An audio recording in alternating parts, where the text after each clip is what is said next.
Oh yes, that was the other one. Remind people that we are recording.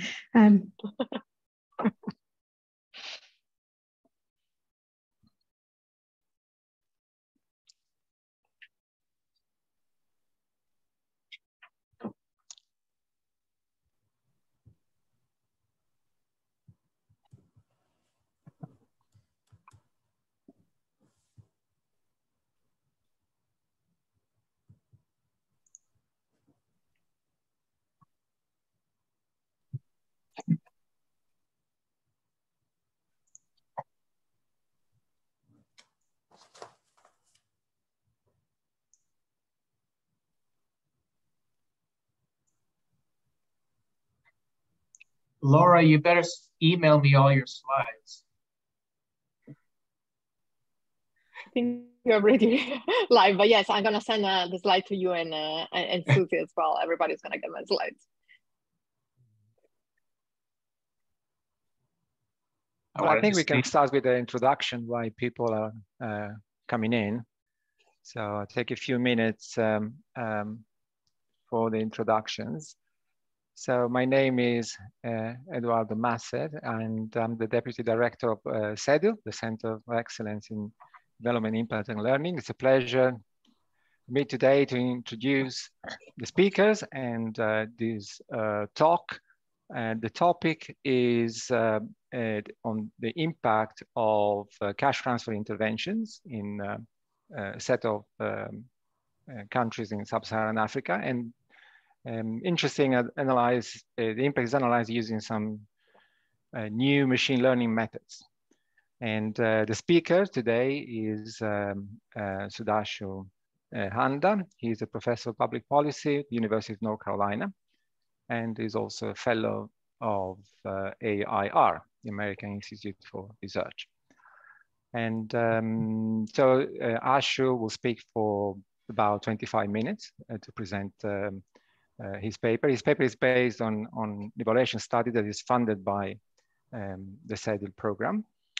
And after his presentation, and Laura and Andy will provide some comments. And Laura Chioda is a professor, is Director of Research at the Institute for Business and Social Impact at University of California in Berkeley. And the other speaker is Andy McKay, who is Professor of Development Economics at the University of Sussex. Laura is also conducting a study for CEDU, also using machine learning methods, together with Paul Gertler, evaluation of an employment scheme in Uganda. As for the structure, as I said, some 30 minutes presentation from Ashu, then a few comments, and then we'll open up to the audience. If you have any question, can you please put in the Q&A, use the Q&A function. We'll try to, depending on the number of questions, we'll try to select some, but please do write your question in the Q&A function. Then I need to remind you that the event is recorded and will also available on YouTube. And finally, there will be an evaluation form at the end. Is a survey to provide feedback. At the end of the event, it will pop up. Somehow you'll be able to provide some feedback, whether you liked the event and the workshop. The event is brought to you by the CEDU program, which is funded by UK Aid. And well, over to you, Ashu. I'm looking forward to hearing your presentation. Great. Thank you very much, Eduardo. I assume people can see my screen okay? Yeah. And I'm speaking today from Nairobi, Kenya, where it is just after 6 p.m. I may have some internet trouble. If I do, then I may turn my screen off. So just be aware of that. And if at any point you can't hear me or going too fast and so on, please let me know. So this work, as Eduardo mentioned, is funded by CEDU. And the idea was to kind of try and use some of these new machine learning techniques to build a mid-range theory about poverty reduction using kind of as a laboratory these 4 cash transfer programs that we evaluated as part of the transfer project, which I'll tell you about in a sec. Okay, so just a kind of overview of what I'm going to talk to you about. Like I said, I'm going to use these data from impact evaluation for 4 government unconditional cash transfer programs in Africa. And so it's sort of secondary data in the sense that we did these evaluations for government, we've sort of delivered their reports and so on. And now we're kind of doing some secondary analysis along the lines of what I'm going to show you today.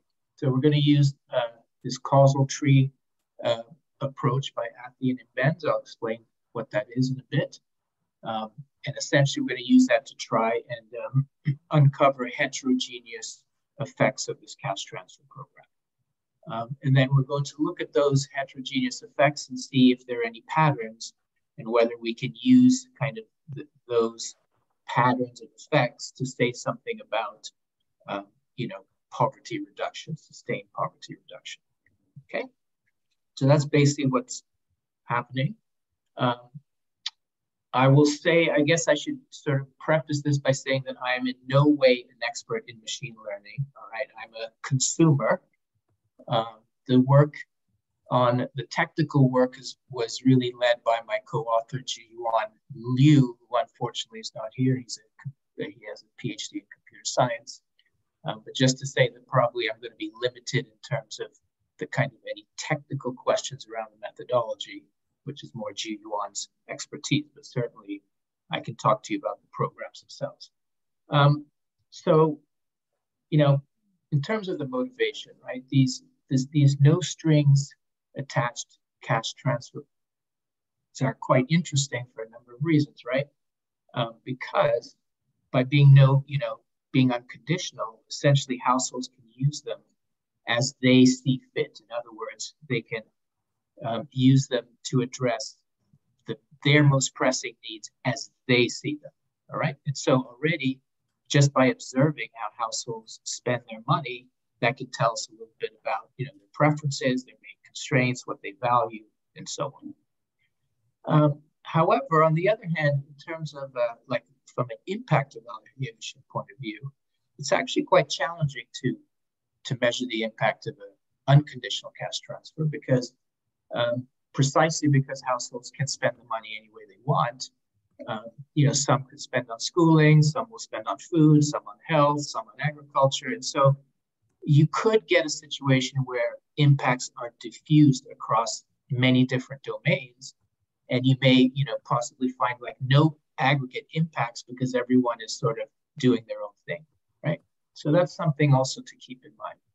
Having said that, and again, based on evidence from the transfer project, which is something that I've been part of for the last maybe 12 years, we've evaluated over a dozen government cash transfer programs on the continent.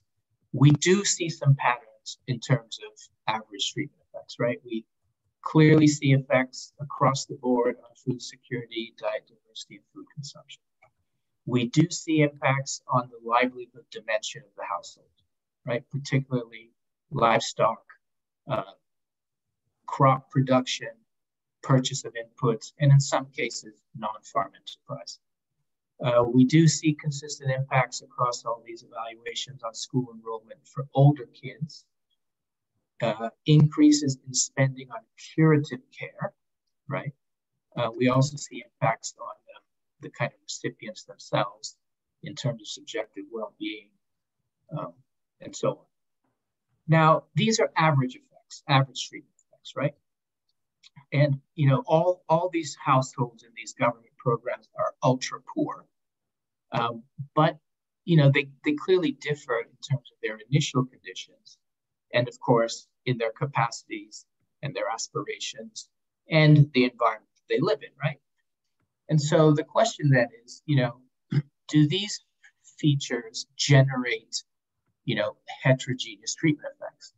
And if so, can we learn anything from them? That is really the gist of this kind of area of study that we've embarked on, right? So can we identify these treatment effects? And are there patterns that will allow us to say something more general? That's what we're going to try and do. So very quickly, these are the 4 programs. Again, they're all government programs. The Ghana LEAP, Malawi Social Cash Transfer Program, the Zambia Child Grant Program, and the Zimbabwe Harmonized Social Cash Transfer Program. All of these programs are described on our website, and we've got all the evaluation results and the instruments, and the designs. Everything is up there. That's all public. So I'm not going to spend too much time on this, just to say that these are sort of the sample sizes that we're talking about. This is the study design. In Ghana, we did regression discontinuity with the proxy means test cutoff. We have 2 RCTs. In Zimbabwe, we have a sort of delayed entry kind of matching design. These are the survey years. In each evaluation, the first year noted is the baseline, the pre-intervention wave. And then in some cases, we have multiple follow-ups. And I have placed in red the follow-up year that I'm going to be using in this kind of study, okay? Now, there are a lot of, I could say a lot more about these programs, but I want to kind of get to the meat of the presentation, and certainly we can come back and talk about them. But the programs are slightly different in terms of both the target group and some other features. But, the key thing is that they're government programs. They're implemented by ministries of social development. They're unconditional. They're paid in cash every 2 months. And they target the ultra poor. So they all have that kind of core component, which is similar. We have, like I said, you can get more information at our website. A lot of the work has been published. So 3 of the countries, we've published, like all the impacts together for Ghana, Malawi, Zimbabwe here, and then for the Zambia one, which we completed a little earlier. The results are published there. So you can go and get the results. And, kind of, if you go to the papers, you'll kind of get something like this, which is, kind of listing the impact of the program on like between 8 to 10 domains that you can see here. Here I've just kind of copied the summary table of effects for 2 of the countries, just to kind of, communicate that we've done a lot of work. We've kind of looked at the impacts. Again, the average treatment effects every which way on every domain, and so on and so forth. And a couple of things to note, maybe just in these 2 that I picked.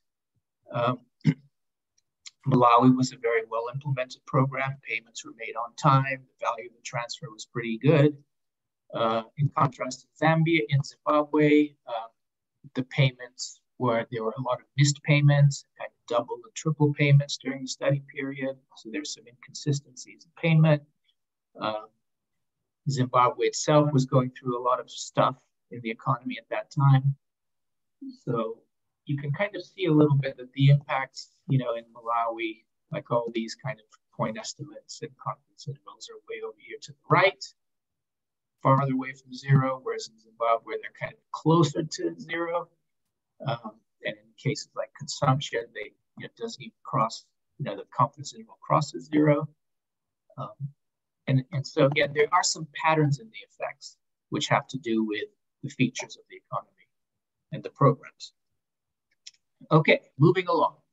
So what's the essential methodology? And again, I'm a consumer here, so please keep that in mind. But we are going to apply this by now very popular methodology by Athene and Benz, which is basically a regression classification tree, except the kind of causal part of this is that the target, okay, which is used to build the tree, is the treatment effect of a particular indicator rather than just like the level of the indicator. So that's the innovation of this model. with this classification tree, we're going to use as our outcome consumption per capita. All right, so we take that as kind of like a comprehensive monetary measure of well-being or living standards for the household. And we're going to use as features or predictors, we're going to use features that are measured at baseline. So we're going to use baseline characteristics to kind of predict, using this method, the variation in the treatment effect of this program. Okay, we're using scripts that are publicly available on Appy's GitHub site. We're kind of following all the basic kind of stuff that you do. It's honest estimation. We're going to estimate a generalized causal forest. We do it based on 1,000 runs of the data. And we use this to basically derive this predicted treatment effect for each household. Okay, these are commonly known as CATES, conditional average treatment effects, CATES. Okay, so if I was to kind of say this just in English, right, I would say that we're going to use this causal classification tree and pre-treatment variables to predict which households had the largest and smallest consumption effects 2 to 4 years later. And that's essentially what we're doing. Okay, there's a lot of machinery behind it, but just kind of the intuition is that's what we're doing. We have a whole bunch of variables. They are broken into domains here. So I've got about 6 domains. Within each domain, there are a number of indicators, so that I think we have 30 to 40 indicators altogether. In building these trees, we do 2 things. We use domain indices, so we combine all these indicators into just a domain index. And we also have tried using the individual, like 30 to 40 indicators themselves in the tree. And we get very similar results using 2 approaches. We show that in the paper. Okay. So keeping in mind the time here, kind of moving along. So this is essentially the distribution of the CATES. So this is the distribution of these treatment effects across the treated units, which are households. All right, so how do you read this? So let's start here with Zambia. Okay, so in the Zambian program, first of all, like the average treatment effect is, and I should say that all our indicators are measured in standard deviations or standardized units, because we have lots of indicators with lots of different units, right? We've got crop production, we've got, ownership of livestock, we have subjective well-being, lots of different units. So we've just standardized everything. So everything's in standard deviation units. We've also converted everything so that higher is better, okay?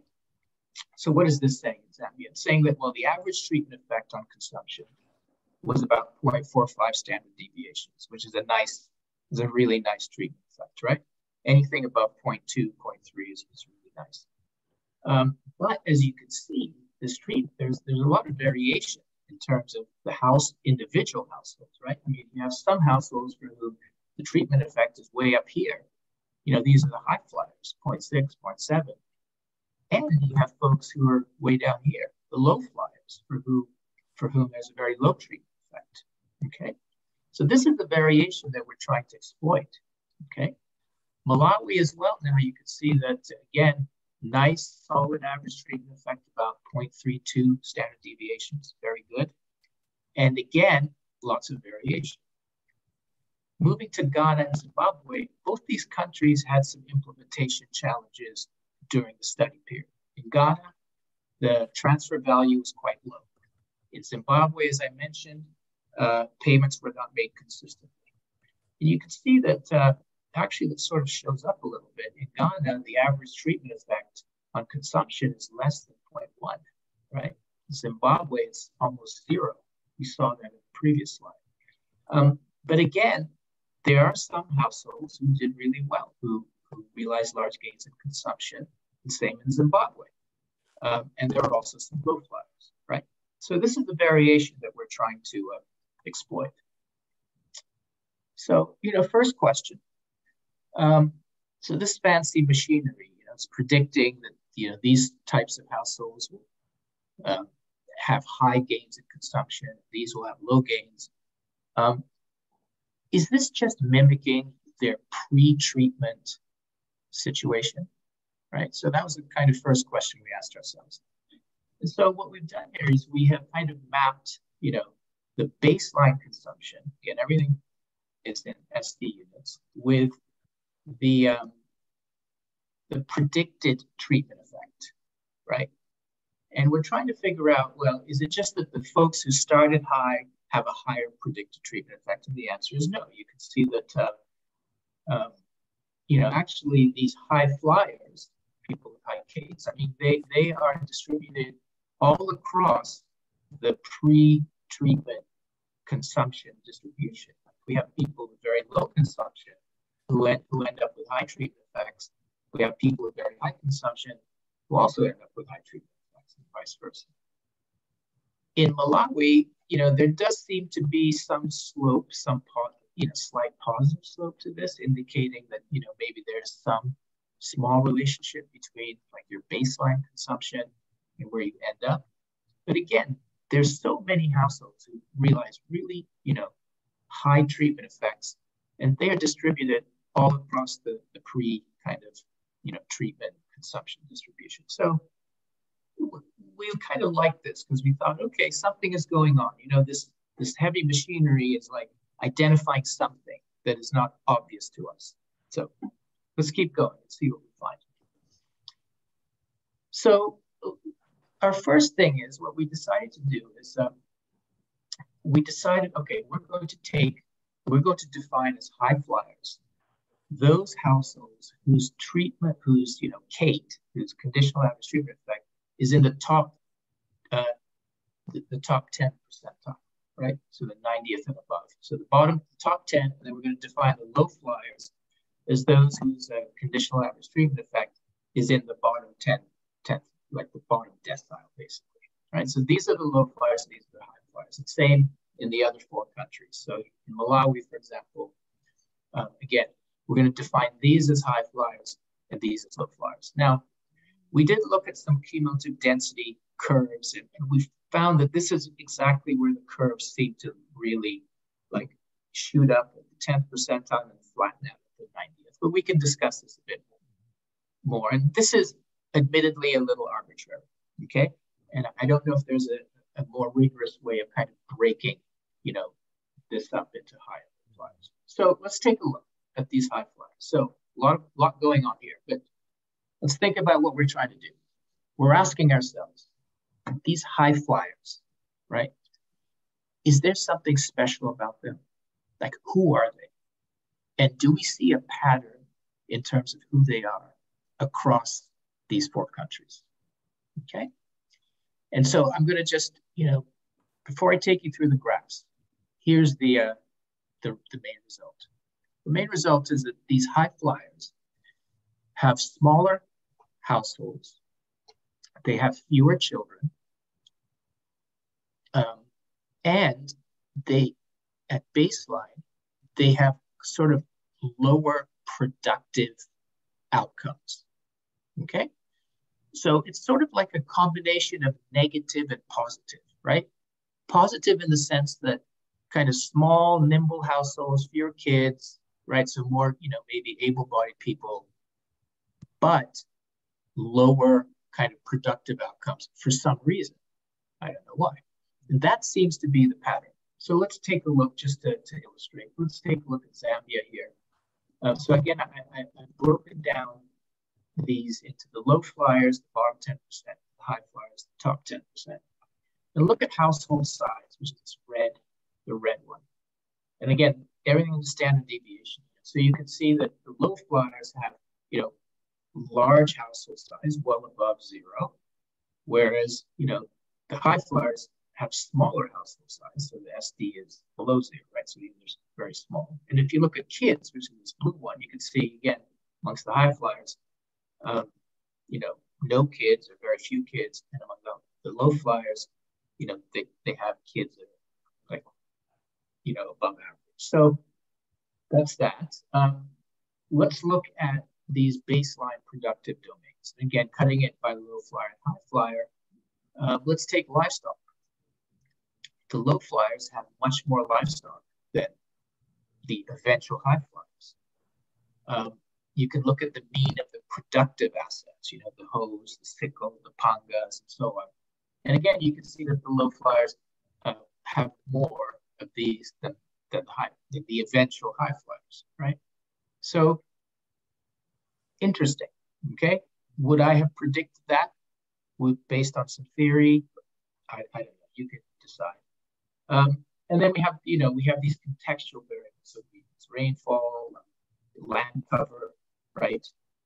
Distance to the district capitals, Palmer index, which is kind of like the wetness index. And here, as a little bit ambiguous, you know, the Palmer is actually better in the low flyers, but the distance, like the high flyers, are actually living closer to the district capital.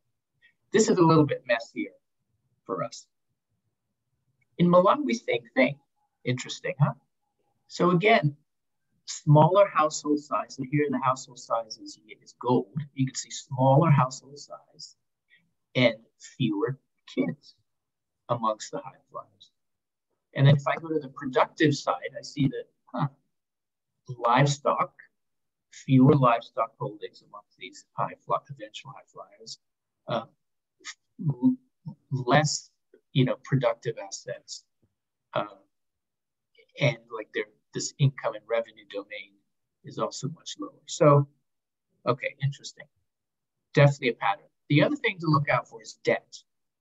Okay, and so debt is coded positively because in this context, you know, more debt is bad. Okay, so again, everything positive is, and you can see that both low flyers and high flyers actually do well on debt. Whereas if I go to Zambia, look at this, the high flyers, even though they're worse on the productive, they're actually better on the debt. So debt is interesting, okay? Debt is interesting because it seems like that is something that could be quite important here. Okay, looking at the time, you know, the next step is, okay, fine, Ashu, you kind of describe some characteristics of these high and low flyers, but what did they do, right? What did they actually do with the money? And so for that, we tried to use, so now, okay, we have all our characteristics that we used at the baseline to predict the high and low flyers, and we can use those same characteristics at the end line and do the same sort of analysis. But what we thought was, actually, the key is that it's not just one activity, right, that you went into, say, non-farm enterprise, but really, it's likely to be a combination of activities, okay? And so there again, we thought, okay, let's dip into the toolkit and see what we have. And so the toolkit here is it's this method of k-means clustering. All right, k-means clustering, for those who know, and again, I'm a consumer of all of this. It's a way of, you know, the algorithm will basically, you give the algorithm the data and the characteristics, and you tell the algorithm, look, basically separate out the units based on similarities in the characteristics, okay? And so it's unsupervised. There's no target that you're aiming for. It's just like, you know, sort based on the similarity of characteristics. So what we're trying to see is, if we sort like that, do we see some clustering of high flyers with like the same set of characteristics? I mean, if that is the case, that would be incredibly exciting, right? Well, let's see. So let's skip this. And so we kind of throw the data at this algorithm, and this is what the data says. So the data, you know, clusters the units. And we say, okay, you've clustered the units. Let's look at the mean Kate, the mean average treatment effect in each of these clusters. Is the algorithm clustering households with high Kates? If so, then we've hit the jackpot, because we have gotten a cluster of high flyers who all have these similar post-treatment characteristics, and that's the holy grail. We've solved the puzzle of poverty reduction, right? Okay, hang on.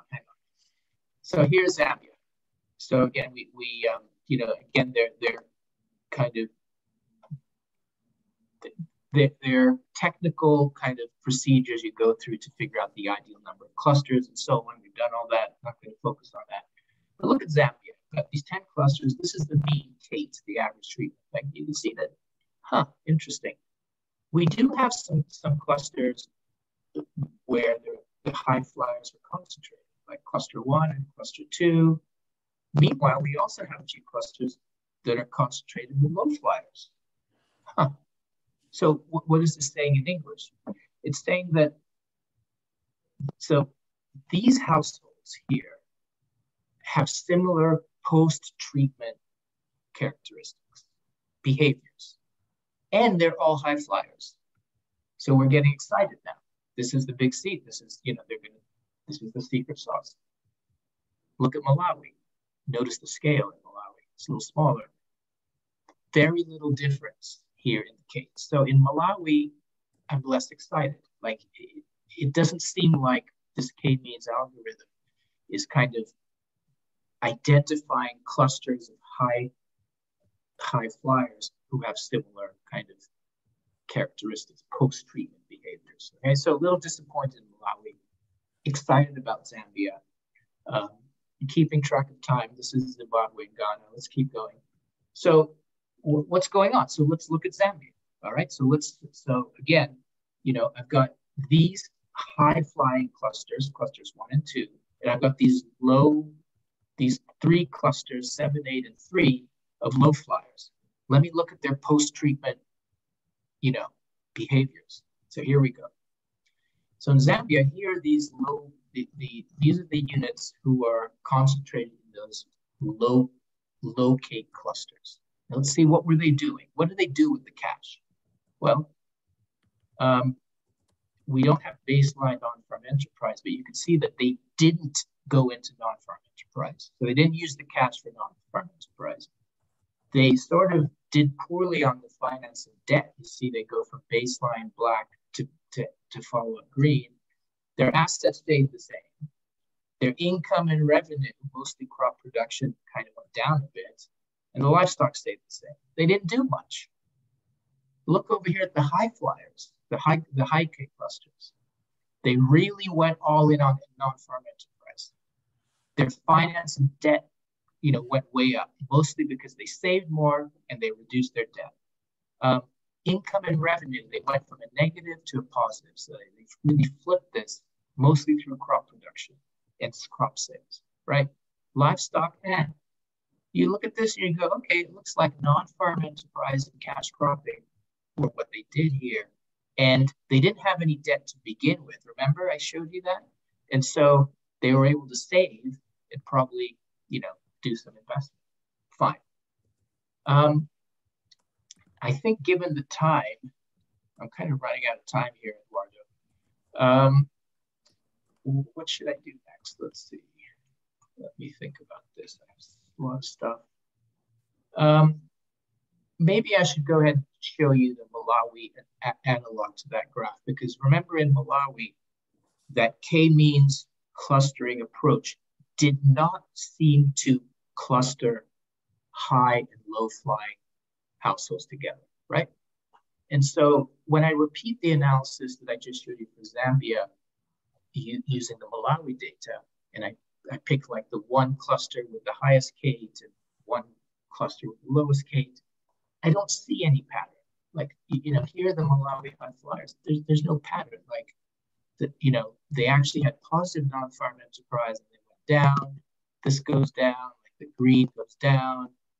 There's no pattern. There's no story here. And that makes sense, actually. So again, we thought that this makes sense. It's consistent with what the K-means cluster is telling us, which is that these high flyers are not sort of all kind of clustering around a similar set of activities that led them to have high treatment effects.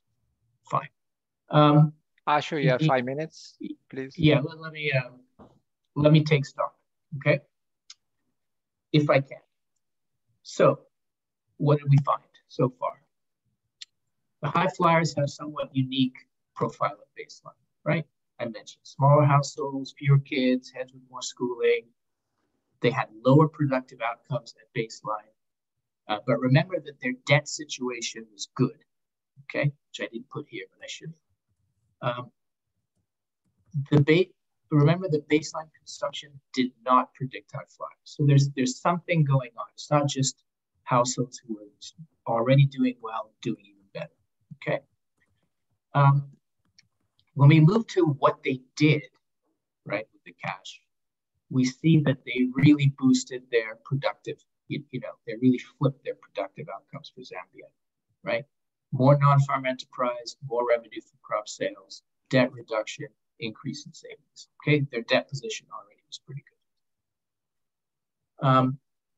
Can we build a middle range theory from here? I don't know. I mean, there's clearly a combination of factors that leads to high flyers. We identified that in 2 countries. If we can do it in another 2 countries, that's 4 countries, that's pretty powerful. Okay, then we have to really start thinking about that. I don't know if we could develop a theory, but certainly, these combinations could be interesting. How about the methodology? Probably Laura and maybe Andy will help me on this one. In my opinion, the causal tree seemed to add value, right? It led to, it identified high flyers that I would not have been able to pick myself, right? Just based on intuition and existing theory. So in that sense, I thought it was very interesting. On the other hand, the k-means clustering was sort of hit and miss. It seems to have worked in Zambia, but not in Malawi. And in the other 2 countries, we're still working on the estimates, okay? Maybe it's the wrong methodology for what we're trying to do, okay? In terms of next steps, we have lots of next steps, obviously. We want to finish the analysis for the other 2 countries, put it together. We want to hear what our expert panel has to say for more guidance. We also want to compare with like some basic regression analysis to see, okay, if we just did regression, will we get the same thing? And so, great. Thank you very much for your time. Looking forward to the comments. Well, thank you, Ashu. It's very interesting presentation. I think everyone appreciates the attempt to address old problems with new methods. So that's very risky undertaking, but it's very interesting. So now we're going to have some comments from Laura first, and then Andy. And I would also say that people feel free to not just to ask questions in the Q&A, but also to include comments if you wish. I know Ashu is looking for feedback, so whatever comments you have, I think would be highly appreciated. So Laura, over to you. Thank you. Yeah, so first of all, thank you so much for having me, and it's always a great seminar and a great crowd. So I'm gonna try to keep so I started writing comments. I was reading the paper, I was writing comments, and I tried to put the comments into the presentation. The presentation is probably longer than the 10 minutes that I'm allocated. So I'm not gonna go into detail in all my slides, but I'm happy to share the slides both with Seto and with Ashu as well.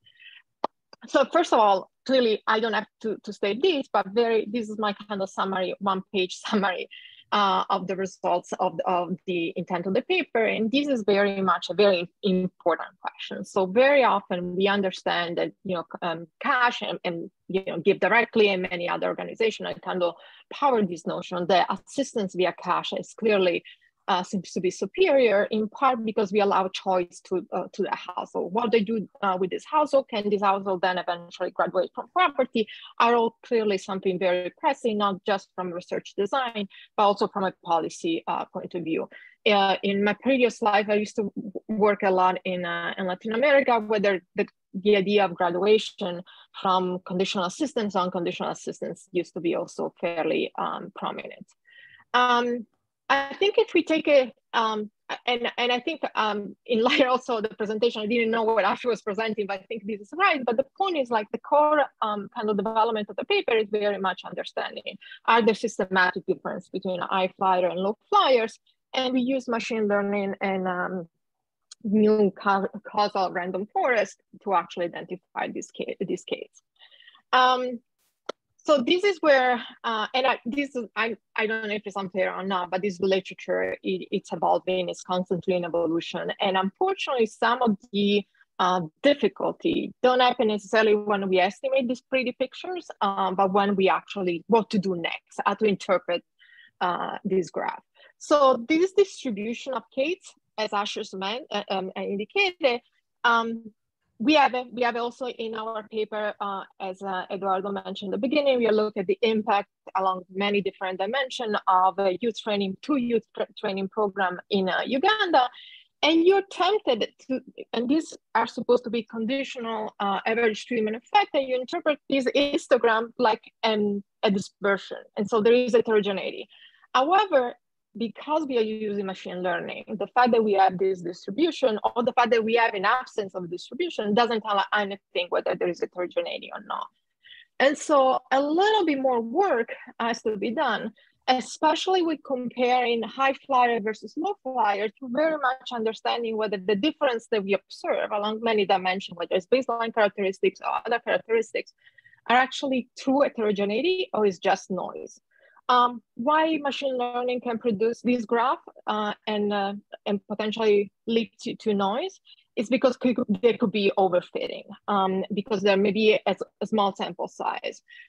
We can also have, I have already some suggestions about some of your default parameter, how you run causal forest, but we can discuss this later. All to say that, again, these ML and AI methods are very delicate, particularly not necessarily when we estimate the case, but when we actually go and try to do something more, infer from this stuff. So again, all to say, what is the takeaway from here? It's very much that because we have an Instagram doesn't mean we have also kind of heterogeneity. So we need to do more work.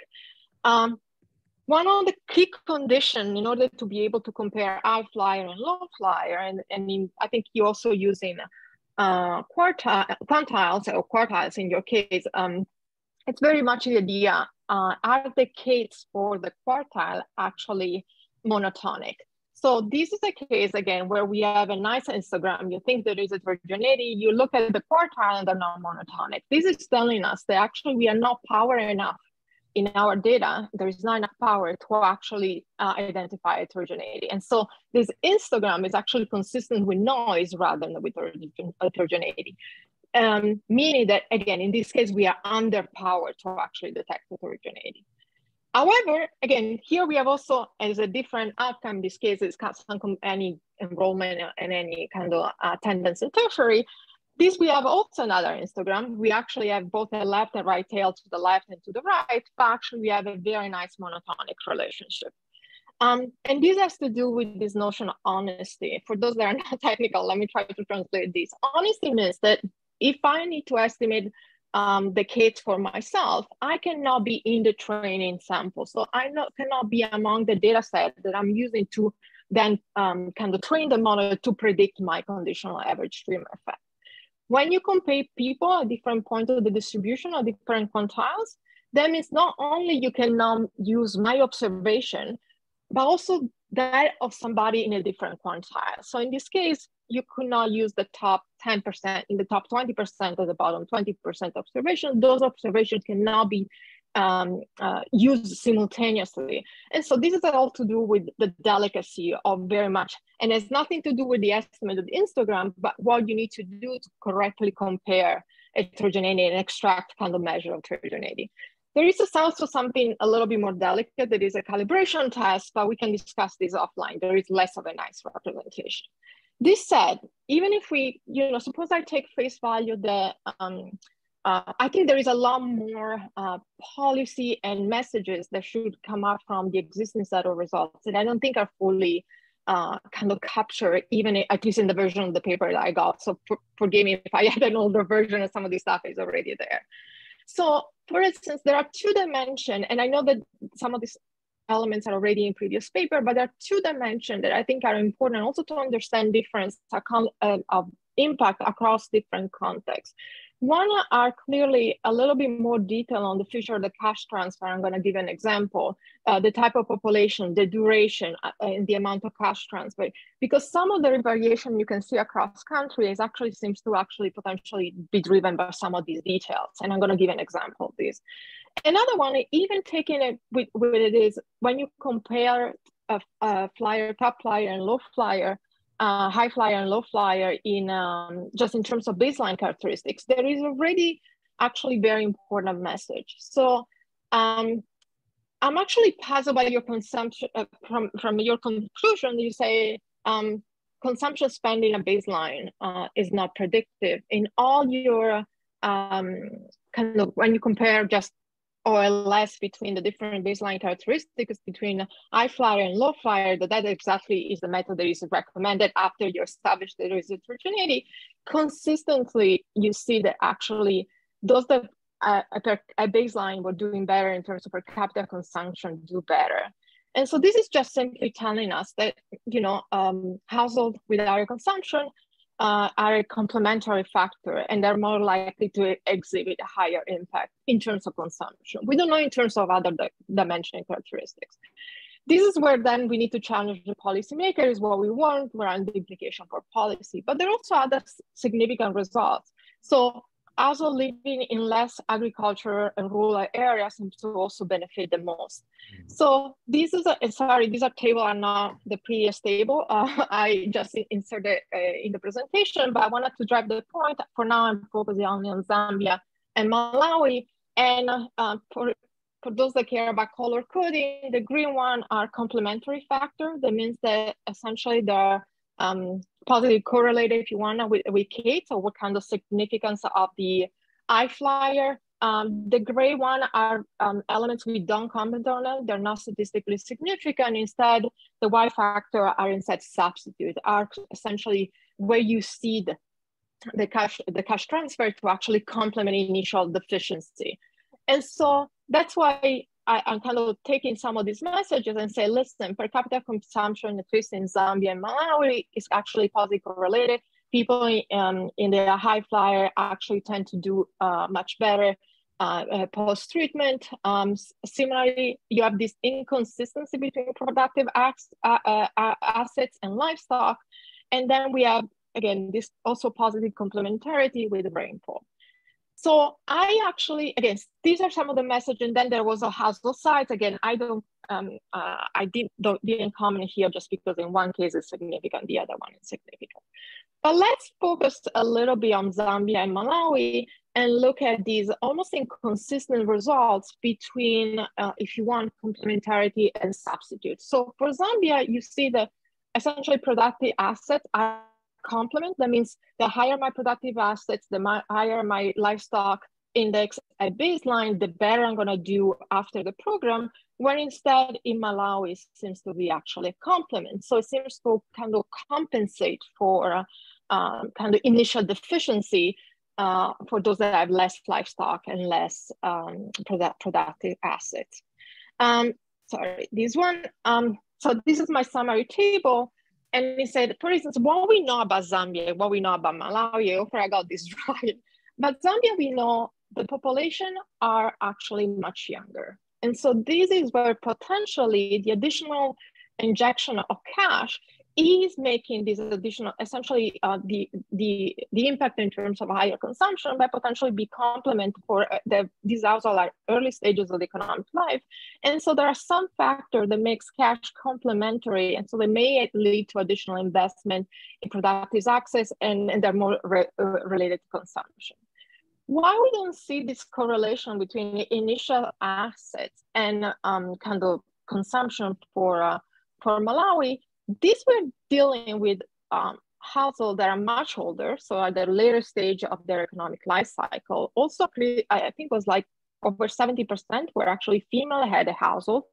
And so one thing you can have is very, and I don't have the original data, but you can also see very little variation in asset ownership. If there is any restriction, gender restriction, formal and informal, then you simply are not powered to detect that difference.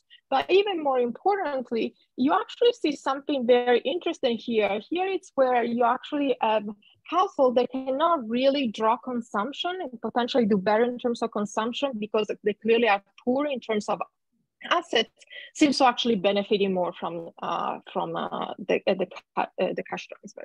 So again, what is the comparison here? It's not necessarily the cash transfer program works in Malawi, doesn't work in Zambia, whatever we define as work, but they're addressing different elements of vulnerability and potentially economic outcomes because the household are different stages of their life cycle.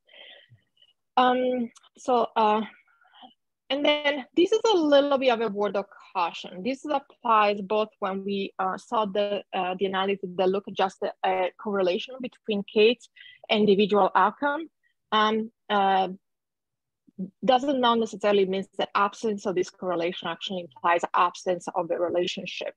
In fact, if we were taking these, and there are many kind of technical reason, but if you want to see an example of this, suppose we take all this correlation between intermediate outcome that may be action that I think in Ash's word that individual household can take, and then ultimate level of consumption, then you will think that if that's the case, then the only differential in terms of consumption per capita will be just driven by the income. And so there is a sense in which that you see that actually almost the opposite of what you see here, that the higher baseline consumption that actually would kind of register kind of lower case, and it's clearly not the case.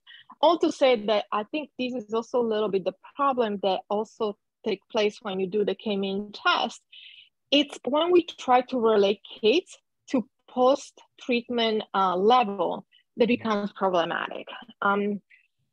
And I think what you just presented was not in the paper, but here you actually add an additional step. You say, let me correlate, or let me find if there is a relationship, whether it is clustering relationship or an actual correlation relationship between case and action. But when you actually try to explain it, now you look at a treatment effect. So really what you are actually after, is there a correlation between intermediate treatment and ultimate case? And so I think that's a cleaner analysis. And if you give away any discussion about causality, then maybe what you're after, it's a cleaner and simpler kind of hacker-blinder type of decomposition where it relates changes in intermediate action versus change in case, and you see which one explain more the change in case. Why is it kind of a little bit problematic relating case to post-level treatment? And again, think about another example. So think about low consumption case and a high assets. You can have many, and where a high assets is just the level post-treatment, you may have two different observational equivalent state of the world. One is where the household decided not to invest in consumption or kind of keep consumption at very low level and then invest in assets. And then just because it takes time for these productive assets to kind of yield kind of additional earning and additional consumption, then you can see just very small bump in consumption, but then high level of assets post-treatment. Otherwise, you can see small investment in productive assets among households that are already rich in assets, so they don't feel the need to make that additional consumption, but also it's vulnerable in consumption because they're closer to their consumption level. And so they may increase saving or do a bunch of other stuff. So these two case A and B are very much kind of consistent with a correlation, or if you want to state of the word, that you will relate low consumption case to high assets in level post-treatment. The other thing that I think will be extremely interesting here is, and I think you guys have the data, do you see any temporal evolution of these relationship between case and assets? And again, I think I would use treatment in assets versus kind of just level in assets, in part because you observe for many of your cases or your country, you have more than one time period. And if the cash transfer actually continues over time, you can see whether there is an evolution of the impacts over time, both in terms of case, but also in terms of this relationship between case and high assets. And the other question is that I had in mind is like, what if instead of looking case for consumption, we look at earnings? And I realized that that's kind of a little bit more problematic for Malawi, where essentially you have household head women at the end of their economic life cycle, but I thought that could still be relatively interesting. With that, I'm done. I have a little bit more technical comments, but we can take those offline. I hope that in spite of going super fast, that some of this was relevant and useful.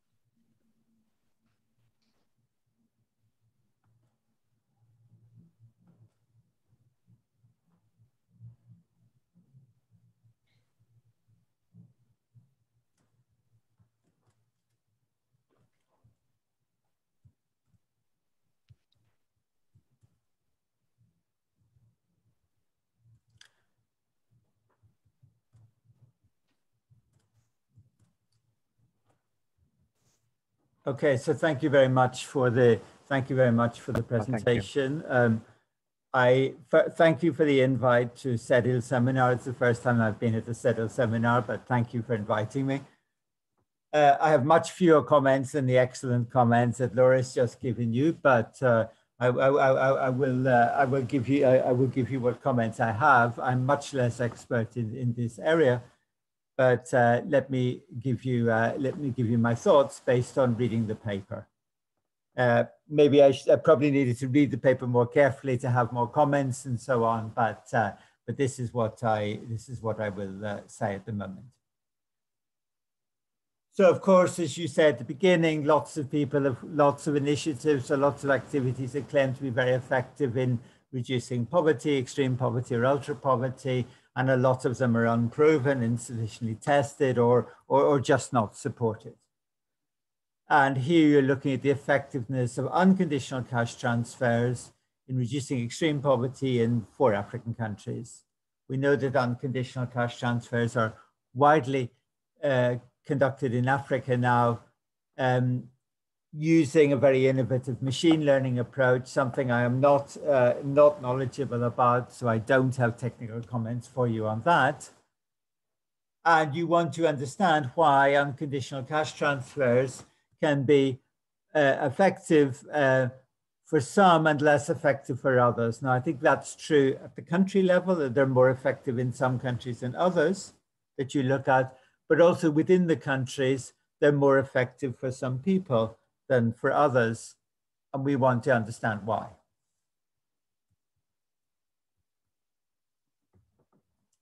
So you're addressing important questions about the effectiveness of unconditional cash transfers, and this too doesn't seem to be a magic bullet. There seems to be positive effects in some cases, less so in others. You've got variable effects within and across countries. Now, increasing numbers of people are arguing for poverty reduction programs to just give money for the poor. And the former UK Development Minister of State, Rory Stewart, very much promoting this, among many others. Now, I'm afraid I find the paper fairly difficult to follow. And it's not, I think, just because of insufficient knowledge of machine learning, though that was certainly a factor. So some of my comments, I think, are going to be about how things are written or explained as much as anything. Now let's just look at the programs. I think the programs that you're looking at here actually are quite different in nature. They've got different target groups. So in Ghana and Zambia, as Laura said, they're targeting people at different points in their life cycle. In Ghana and Zambia, they're targeting families with young children. Malawi and Zambia, they're much more targeting labor-scarce households, older households. And so we'd expect, I think, quite different outcomes and quite different results in those cases. So we wouldn't necessarily expect to see the same results for different types of program, nor for the same things to matter in the different cases.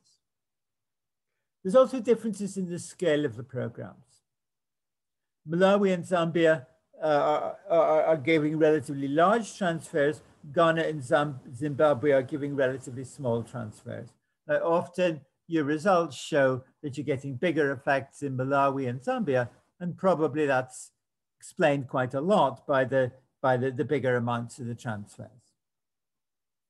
I wanted to know more about the transfer programs. Of course, I could have looked at your website and so on, found out about that. In the Zambia program, which as you know, I'm familiar with for reasons you know about, is only in 3 districts of the country. Poor districts, certainly, but it's only in 3 districts of the country. What about the other programs? What's the nature of them? But given the differences in the program, we might expect different results.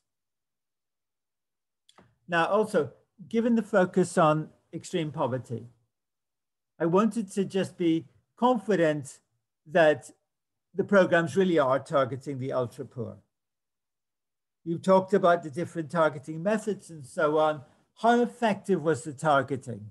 Again, it's not. Again, I could have looked at the website and seen that, but to what extent does a proxy means test in Ghana really succeed in targeting the ultra poor?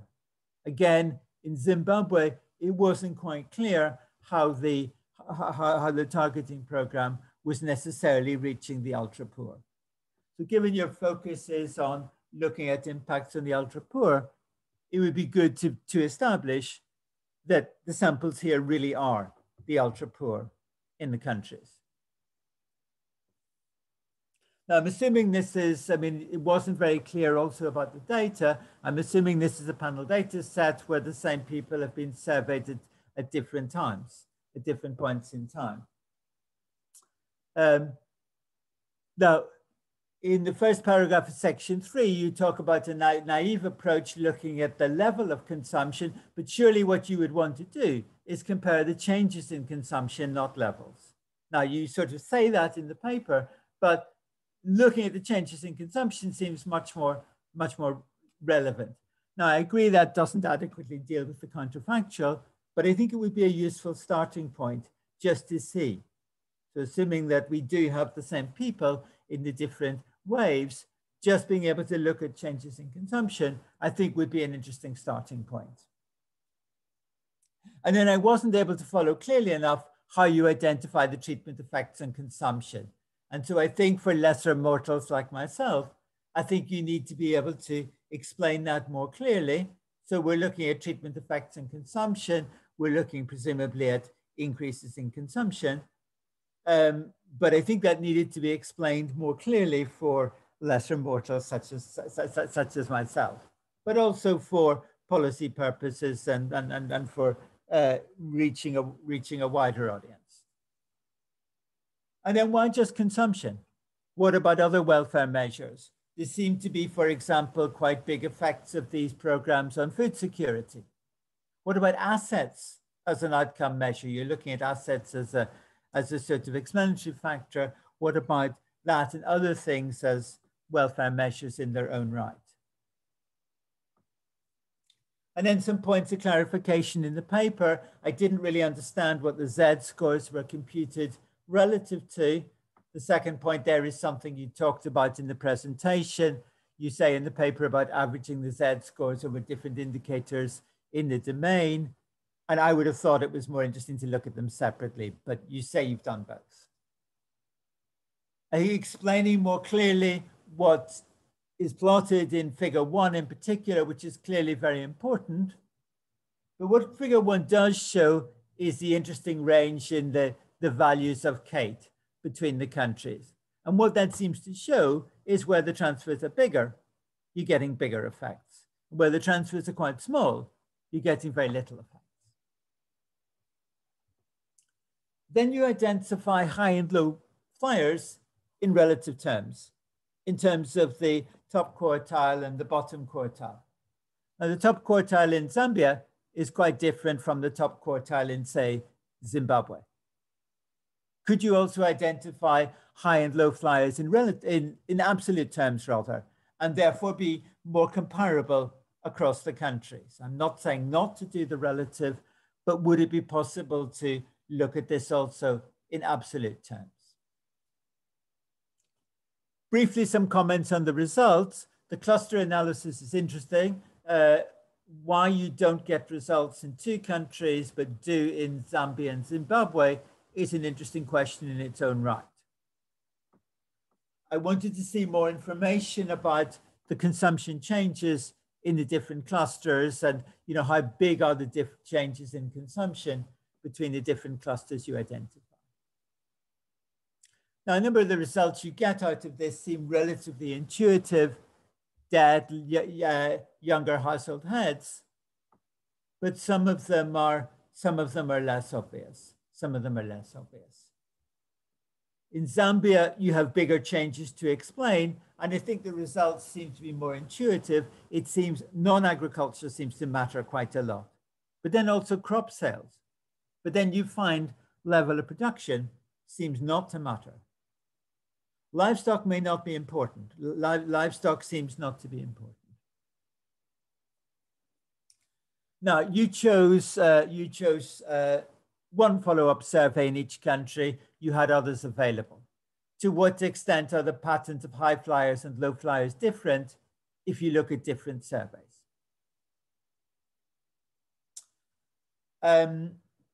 You talk about your profile of high flyers, and I think you sort of suggested that there were similar patterns, some similar patterns across the countries. I wasn't sure that that necessarily was supported by the results that you have. In terms of debt being a factor, well, debt can be too high, but debt can also be too low. So there's probably an optimal level of debt. So that debt, I think, is a more difficult factor to consider. And I would like, because I would like to see some more simple things as well, I think the basic regression analysis you're suggesting, I think would also be very useful and interesting. What you're doing is very interesting. It's very important. I'm sorry I don't have better comments on the sort of technical aspects of the work, but I hope the comments are of some help to you. Thank you very much for a very interesting presentation. Okay, thank you, Andy and Laura and Ashu. You certainly have a good set of comments here to deal with. We do have some time now for some questions from the audience. And we do have one question, but maybe Ashu, would you like to address some of these questions now, or would you like to respond to some of these comments? I'll just say that the comments are really great. I mean, I think Laura really helped on the kind of more of the technical stuff, and Andy really helped on some of the other, kind of more institutional stuff. Both, I think, together are fantastic set of comments. So I really want to say thank you for that. And if you could send me your slides so we could work on some of those things. For sure. I don't really have, any particular, I mean, I agree with basically everything that they've said, right? I think we need to, one of the big things that we have been pondering is that, in fact, the programs are different, right? Like both commentators said, they do target two different groups, right? One is for younger folks, and the other, Zimbabwe and Malawi, are for older folks at the end of the kind of productive life cycle. And right now, we have not exploited that or kind of dug into that. We really ought to. That, as Laura said, that probably can explain a little bit why, some of the patterns are different, right? So we need to do a lot more work, Eduardo. But we only have 24 hours in a day. I don't know. Is there something that you can do about that? Like what? Sure. Thank you. Okay, so let's say there is one question from Hugh, and the question is about whether synthesis methods such as meta-analysis will help in boosting the statistical power of the analysis of subgroups or addressing possible biases. And so I think the idea here is where, so if I can add to this a bit, so you kind of look at the countries separately. So is there any chance of pulling the data from the four countries and looking at them together, which also links to what Andy was saying? Well, you look at high flyer and low flyer in relative terms, but if we were polling the data, then you will look more at absolute values, right? So would that be possible? Would that be feasible or interesting to do? That's quite funny because Eduardo, our original proposal was to do that, and the Okay. reviewers said no. So I have the evidence. I have the proof of that. Okay. Okay. But having said that, I think that I wonder, and I wonder what Andy and Laura think. But I wonder if the Ghana and Zambia profile of beneficiaries is very similar. Mm-hmm. The problem, though, is that in Ghana, the treatment is very different. Like in Ghana, the treatment intensity is very low, and in Zambia is very high. And that's the concern with pooling, because though the demographics are the same, and Zimbabwe and Malawi, the demographics are the same. But then Zimbabwe also had implementation problems. I don't know what others think about that. So can I answer from an AI methodological point of view?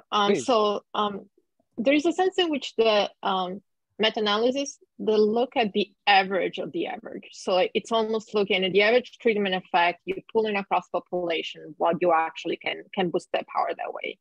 And so that's estimating one parameter.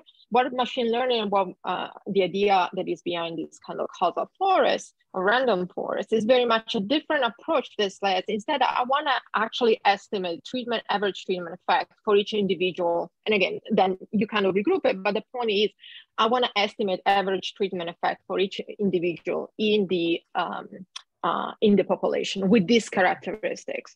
And so there is a sense in which you cannot actually pull across country, because this is now holding fixed the treatment and the population characteristics. What you can do, and it's actually even more complicated than detecting heterogeneity, is just saying, suppose that you have Ghana and you have was Ghana and Zimbabwe, they're similar, but they're different kind of cash transfer. If they're really Zambia, similar, yeah. So Gambia, sorry. But if they're really similar, what you can say is like, okay, now if they're similar in terms of underlying population characteristics, but the only difference is in terms of treatment, what if can I predict? So essentially now use the case for the large, I think with Zambia, there is the large impact, but can you predict what would be the impact in Ghana if the treatment would have been much larger? That's what you can do, but power to detect heterogeneity, it's such a complex animal that actually pulling across countries is not going to allow you to do this, in part because the baseline characteristics over which you're trying to project or predict are so much different, and then you're really asking to just pull in too much complexity and heterogeneity. And you can do a meta-analysis because you're trying to predict the average of the average. When you're trying to predict the heterogeneity, the distribution of heterogeneity, provided that you have heterogeneity, then becomes much more complex. But one thing you can do is what it would be the expected average treatment effect in Ghana, not the conditional average treatment effect, what would be the expected average treatment effect in Ghana if you had the level of treatment that you had in Zambia. That's what machine learning allows you to do. I mean, I would say the Ghana and Zambia programs are very different. I mean, the Zambia one is just in 3 districts of the country, and that in itself may be part of the reason why it's more effective, because it's just targeted at local levels, and probably whereas the Ghana one is trying to operate at a much bigger scale. So I think you're comparing really quite different things here. And yeah, the smaller scale of the Zambia program may be part of the reason for the effectiveness. Yeah, I don't know about the relative effectiveness of the targeting in the 2 cases, but I think it's really quite difficult to. I think it'd be really difficult to pull them. Okay.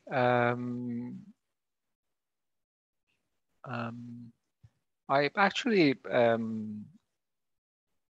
I think I have a question for you, Laura, and following your presentation, because and I think for those who are not familiar with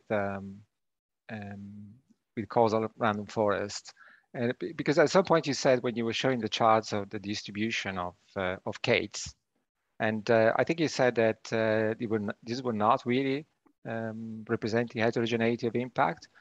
So I just wanted to ask if I understood well. So are you saying that they're not because there is not enough power or because there is noise, or really they're not even in the absence of, even if you have power, even if you're not overfitting, there's still not a heterogeneous effect. So I'm not sure I understood that. So you cannot test for absence of something. So not absent, but the point is telling you that there is, so let me, can I share the screen and kind of show the graph one more time so that we all on the same page? Sorry, let me go back. So this is a graph that I said, listen, there is a distribution. You cannot infer anything from heterogeneity. You need to do this additional calibration right quantile test. In this case, this graph, you concluded in the current data, there is no heterogeneity. You cannot conclude that there is enough heterogeneity, or the heterogeneity is precisely estimated. This is the equivalent to say that doesn't impact at zero. It could be that just because your prediction power, the way your distribution may not have enough power, or there is no actually heterogeneity. So it's almost like, suppose an underpowered study that we think is power, read the zero results, you would not really know. It's kind of proving a zero results of a program. It's very difficult, rather than say we cannot conclude that there is an impact. So here at this point is telling you, and this depends on the observation, but the point is like, think about it. I think you have 2,000 observations in your study. I don't know whether they're kind of balanced. You break those down into quartiles, and now you're actually trying to test the difference between the top quartile and the bottom quartile. Essentially, that, if you want to simplify, that's what I think Ashley is doing with the top flyer and low flyer. And so it might be that those cells are just small enough. There is so much variation, especially at the tail of the distribution, that your prediction is not precise. And as a result, you have noise. I don't know if additional sample size is going to actually deliver the heterogeneity, but in the current sample size, I cannot handle meaningfully or detect meaningful heterogeneity. And again, if you go to the other graph, this is the one that is well behaved. Again, here it's even more dispersed, though dispersion doesn't mean anything. But here is the diagnostic comes from the order of the quantile. So can you actually systematically find difference between people at different points of the distribution? And so unfortunately, that is exactly why this pretty graph of histogram are quasi misleading, because we interpret histogram always as like, oh, they're dispersed, they're not concentrated in, in one specific point. And so, and actually, I'm going to tell you something complicated even more. Suppose that